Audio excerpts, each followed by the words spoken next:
ايه اكتر حاجة بنخاف على العيان بعد العملية منها؟ حاجتين.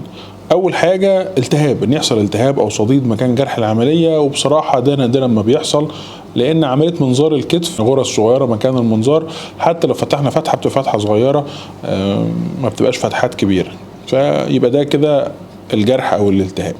طب ده ازاي بنتخطاه ونتجاوزه؟ بالمضادات الحيويه، والعيان يبقى مناعته كويسه، ولو في سكر مظبطه طبعا من قبل العمليه، وبنتقابل تاني بعد اسبوعين نطمن ان الجرح قفل بسلام وبنشيل الغرز.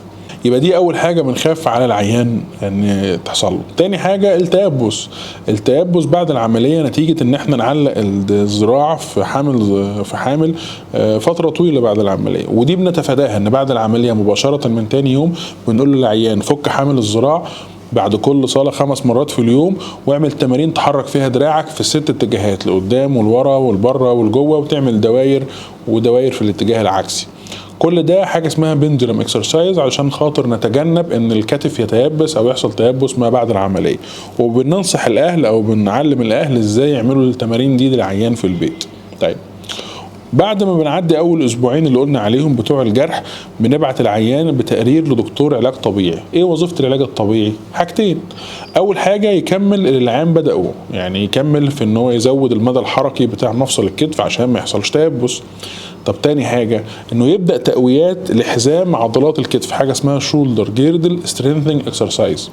بمعنى ايه؟ شرحنا قبل كده ان اللي بيحرك الكتف العضلات الخارجيه الكبيره زي عضله البنش، عضله الدلتويد او عضله الكتف، والعضلات لوح الكتف من ورا، والعضلات والاربطه الداخليه بتاعت مفصل الكتف اللي هي الاوتار الداخليه لمفصل الكتف اللي بيحصل فيها القطع.